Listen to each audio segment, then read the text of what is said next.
ゆっくり海外鉄チャンネルへようこそ。このチャンネルではアジアを中心に世界の鉄道を紹介しているよ。今回からしばらくの間、オーストラリアの鉄道を紹介するぜ。今日乗車するのは、シドニーを中心に運行される長距離列車、XPT。編成の前後に配置されたディーゼル機関車が客車を牽引する、プッシュプル列車だ。イギリスのディーゼル高速列車 HST をベースに設計されており、運転台周りの優先形のデザインはよく似ているぜ。HST といえば、日立製の車両に置き換えられつつある最高時速200キロのディーゼル高速列車だね。XPT の最高速度は HST より遅い時速160キロであり、車体のデザインも HST と異なる点が多い。前後の機関車こそイギリスっぽい見た目だが、客車はこの世代のオーストラリアの車両で一般的なステンレスのコルゲート車体だ。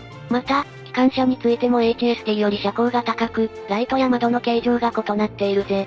よく見ると結構違うね。そもそも、XPT はイギリス製ではない。コメンジと ABB トランスポーテーションで1981年から1994年にかけて製造されたオーストラリア製車両だぜ。XPT はニューサウスウェールズ州の鉄道事業者、NSW トレインリンクが運行している。シドニーセントラル駅を起点に、メルボルン駅、ブリズベン駅、カシノ駅、グラフトン駅、ダボ行きの5系統があり、メルボルン行きのみ1日2便、他は1日1便の運行だぜ。1日1から2便。随分本数が少ないのね。オーストラリアの鉄道は都心部を除けばかなり本数が少なく、週に2、3便しか運行されない列車もザラである。各方面に1日1便以上が運行される XPT はオーストラリアの長距離列車では本数が多い方だぜ。所要時間はシドニー・メルボルン間で10時間以上分、シドニー、ブリズベン間で14時間。日本で例えると東京山口間に相当するような長距離を走る列車だぜ。地図上では近くに見える都市間でもそんなに距離があるとは、オーストラリアは広いね。長距離を運行する XPT は便によっては夜行列車であり、寝台車両を連結している。XPT の編成は寝台客車あり、なしの2タイプがあり、シドニーダボ間は寝台なしの4両編成、それ以外の系統は寝台ありの5両編成で運行される。なお、需要に合わせて客車は適宜増減されるぜ。比較的自由に客車を組み替えられる点はプッシュプル列車の長所の一つだね。そんな XPT だが、実は引退の時期が迫っている。スペイン各製の新型車両がすでに完成しており、来年から置き換えが始まる予定だ。残念なことに、新型車両には寝台設備がないようだぜ。寝台付きの XPT、今のうちに乗っておかないと。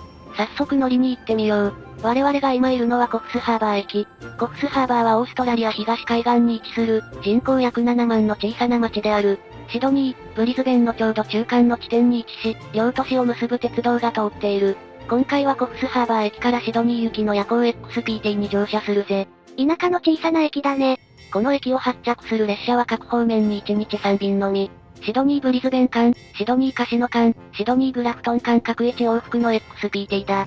長距離列車しかないんだね。そうだな。日本に見られるような地域限定のローカル列車は存在しないぜ。定刻になり、一面一線の駅に列車が入ってきた。この列車はカシノ発シドニーセントラル駅 XPT。カシノを19時半に出発、コフスハーバーには22時10分着、終点のシドニーセントラルに翌朝6時50分に到着する、夜行便の XPT だ。今日の客車は5両。前方の2両はエコノミークラス、中間の2両はファーストクラス、最後の1両が寝台のスリーパーキャビンだ。早速乗ってみよう。スリーパーキャビンの車両は編成の端にあり、寝台の乗客しか入れないようになっている。ライトは控えめで夜行列車らしい落ち着いた空間だ。今回の寝台は車両の端のコンパートメント。廊下とは斜めに配置された扉で仕切られている。XPT の寝台車両は図のように2室のコンパートメントがトイレシャワーを挟むように配置されている。他国の寝台列車では見かけない、独特な内装だぜ。定刻通り列車はコフスハーバー駅を出発した。駅周辺には何もなく、出発後すぐに車窓は漆黒の闇となる。さて、コンパートメントに入ってみよう。2段ベッドで、窓側にはしごがついている。今回の寝台は冗談だ。シーツは綺麗で、タオルや軽食が用意されている。ベッドはふかふかで寝心地は問題なさそうだが、ベッド端に柵やベルトが全くないのはちょっと怖いぜ。寝相が悪い人は落ちてしまうね。廊下側の窓はガラス張りだが、完全にカーテンが閉まるようになっているぜ。荷物を収納するスペースも確保されているね。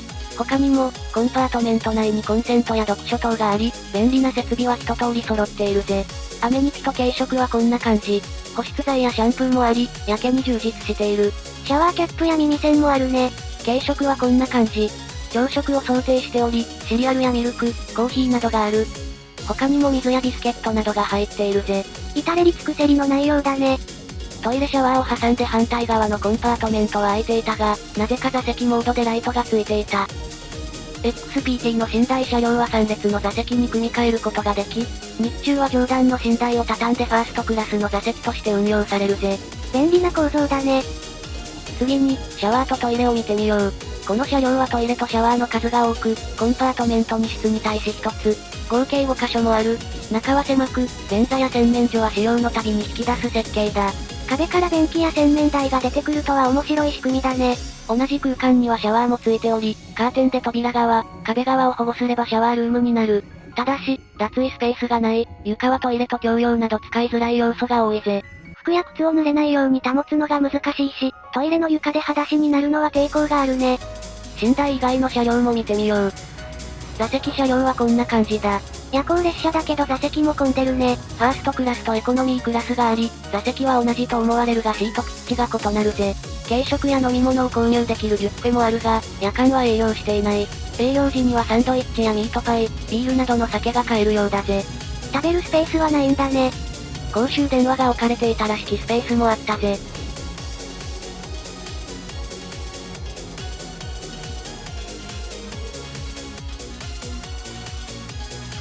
XPT は扉の構造に特徴があり、ドアが自動ではなく、内開きの手動ドアになっている。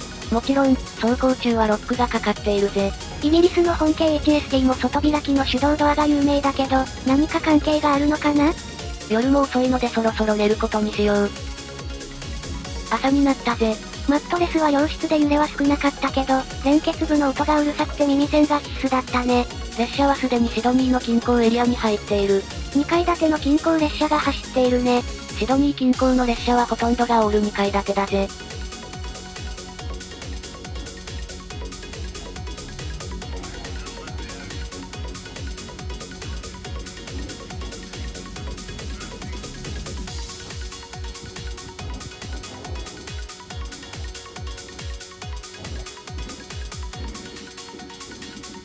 ストラスフィールド駅ではシドニートレインズの老兵、K セッツが出迎えてくれた。K セッツは1980年代前半に製造されたシドニー最古産のオール2階建て電車だ。新型の投入により活躍の機会は減りつつあり、T2、T3、T8 の3路線で朝夕のラッシュ時のみ運行されているぜ。コルゲートの渋い車体だね。ここで、XPT の予約方法について解説するぜ。XPT の座席のチケットは NSW トレインリンクの公式サイトで購入可能だが、寝台のスリーパーキャビンはオンラインでの予約ができない。スリーパーキャビンを予約するには直接電話する、または旅行代理店を通してバウチャーを発行しなければならない。電話で予約する場合はこちらの番号に日程と列車を伝え空きがあるか確認する。電話で予約ができれば乗車日に駅窓口で支払いをしてチケットを発行してもらう流れになるぜ。深夜に小さい駅から乗る場合はちゃんと窓口に駅員がいるのか心配になるね。ウプ主も心配していたが、深夜のコフスハーバー駅にはちゃんと駅員がいたぜ。支払いもクレジットカードが利用できた。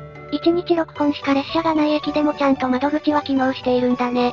次に、旅行代理店を通して予約する場合、ウプ主が探した範囲では XPT の予約ができる日本の旅行代理店はなく、こちらのオーストラリアの旅行代理店とメールでやり取りする必要がある。支払いは国際送金で行わなければならず結構面倒だった。旅行代理店のリンクを概要欄に貼っておくぜ。XPT、座席の予約は簡単だけど、寝台の予約は難易度が高いんだね。そうだな。しかも XPT の寝台は満席率が高いので、可能なら1ヶ月ほど前には予約した方がいいぜ。さらに、オーストラリアの長距離列車は全体的に信頼性が低く、遅延や運行キャンセル、バス代行が日常茶飯事なので、列車が走らなかった場合のプランも考えておいた方がいいぜ。今回も乗車予定のシドニー・メルボルン間 XPT が線路工事のためバス代行となり、急遽コフスハーバーシドニー間の列車を取り直した経緯があります。6時46分、列車はほぼ帝国通りシドニーセントラル駅に到着した。シドニーセントラル駅の長距離列車ホームは投炭式のターミナルだ。この時間は出発を待つ中高便の XPT もおり、4編成が並んでいる。ちなみに、昼間は長距離列車の発着が少なく、ホームは閑散としているぜ。奥に違う形式の車両もいるね。これは XPT よりも短距離を走る都市間列車、エクスプローラーだ。3両または4両編成の機動車で運行され、シドニー・キャンベラ間などの便がある。エクスプローラーは ABB トランスポーテーション製の機動車で、XPT よりは新しいが、XPT と同じく覚醒新型車両の置き換え対象だぜ。この車両も近々引退なんだね。今回のオーストラリア鉄道旅はここまで。次回もオーストラリアの長距離列車を紹介する予定だぜ。ご意見ご感想お待ちしております。高評価とチャンネル登録もよろしくね。それでは、ご視聴ありがとうございました。